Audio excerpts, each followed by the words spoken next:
All right, welcome to this explainer. Today we're doing something pretty awesome. I want you to completely shift your perspective for a minute and step right into the shoes of an engagement partner at a major firm. You are walking into the high-stakes, rigorous world of auditing, and we're going to deconstruct the whole thing from scratch, from first principles.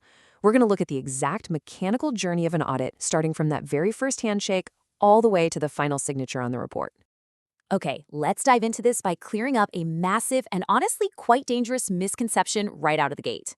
If you stop the average person on the street and ask what an auditor does, they'll probably tell you, oh, they guarantee the company is free of fraud. But here's the thing, an auditor absolutely will not do that. Audits are not fraud guarantees. As an auditor, your job is to provide reasonable assurance, not absolute assurance. You're hunting for material misstatements, not acting as some kind of infallible lie detector for every single penny a business spends. So, to truly master this process, here is our roadmap for today. We'll kick things off with choosing the right client, then establish the ground rules, and tackle strategy versus detailed planning. After that, we'll get into understanding the business and industry, calculate our risk and materiality, and wrap it all up with the audit timeline and team. Let's jump right into step 1. Phase 1. Choosing the right client and evaluating risks. You know, it might surprise you, but the very first major audit risk happens before any testing even begins. Seriously, it happens the moment you decide whose signature goes on the contract. Taking on the wrong client can be an absolute disaster.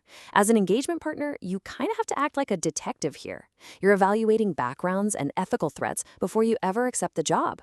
You have to do intense know your client checks, like what is their litigation history, what's their reputation in the market, why exactly did they fire their previous auditor?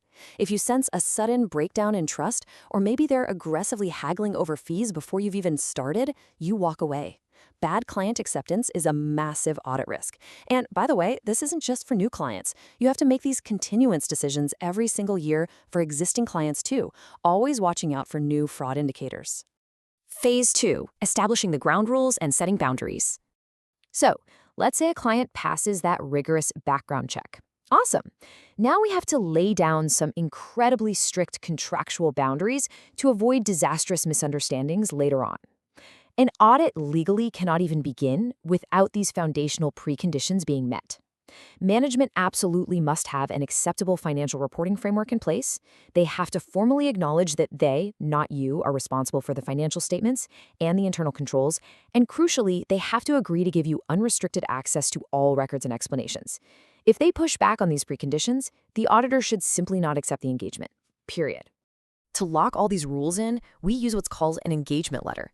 Think of this as your ultimate shield. It dispels all those dangerous client myths we talked about.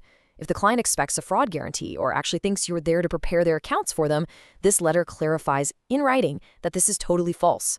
And if they try to deny you access to records or refuse written representation down the line, the engagement letter proves they are breaking the agreed terms. It covers the objective, the scope, the reporting format, and the fees, basically preventing any future disputes. So the real key here is understanding this vital dichotomy. It's like this. Management builds the house, and the auditor just inspects it. Management is fully responsible for preparing the financial statements, selecting their accounting policies, designing internal controls, and preventing fraud. The auditor's job? Plan the audit, maintain strict independence, exercise professional skepticism, gather evidence, and finally form an opinion. Basically, the auditor verifies, but management prepares. Phase 3, strategy versus detailed planning. Time to hit the war room. All right, now we are stepping into the war room. An audit is a massive, complex project, and without solid planning, you're going to miss deadlines, misallocate your staff, or completely overlook high-risk areas. There are 2 distinct layers here. First up is the audit strategy. This is the general's big picture. It defines the scope, the reporting objectives, the timing, major risk areas, and exactly how many resources or outside experts you'll need. But then you have the audit plan. This is your detailed troop deployment, the true execution roadmap. The plan gets right down into the granular weeds, the specific nature, timing, and extent of procedures. It dictates the exact sample sizes and the specific tests of controls your team is actually going to run. Phase 4, understanding the business and industry, getting to know the entity. But here is the catch, and it's a big one. A brilliant strategy and a flawless plan are entirely useless if the auditor doesn't fundamentally understand how the client actually operates and makes their money.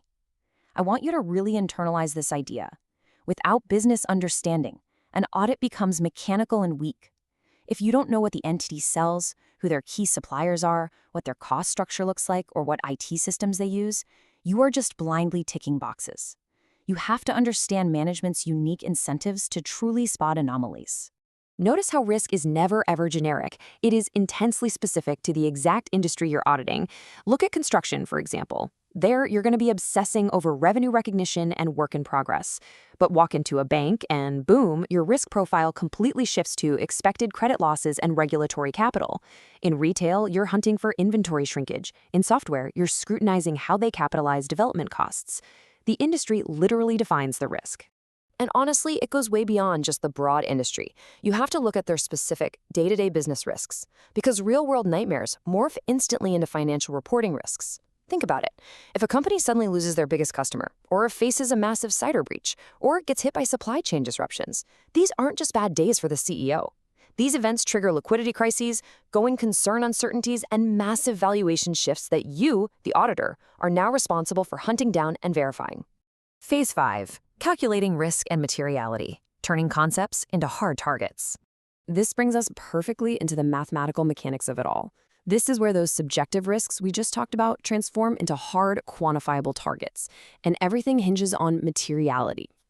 By definition, materiality is a threshold determining what actually matters to the users of the financial statements. A misstatement is material if it could reasonably influence their economic decisions. This single critical concept dictates your entire audit. It decides your sample sizes, how much testing you do, and ultimately your final audit opinion.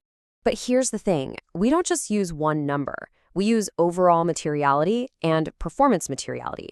Let's say, for example, your overall materiality is 10 lakh.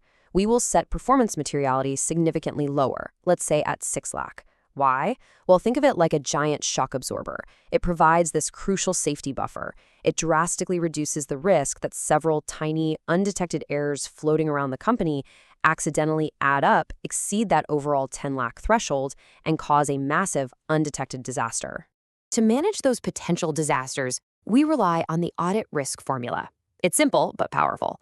Audit risk equals inherent risk multiplied by control risk multiplied by detection risk. Inherent risk is just the raw risk of an error existing before you even look at any controls. Control risk is the danger that the company's own internal systems completely fail to catch that error. And here is the absolutely vital part. As an auditor, you cannot change inherent or control risk. That's on the client. You can only control your detection risk.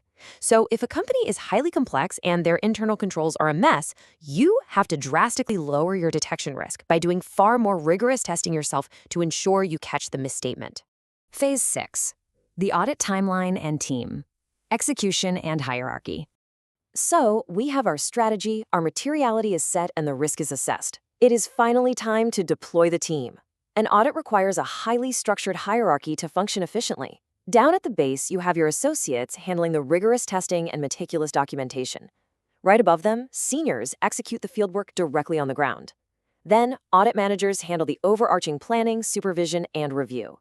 And sitting at the very top is the engagement partner, the person carrying the ultimate burden of the final opinion and the overall audit quality.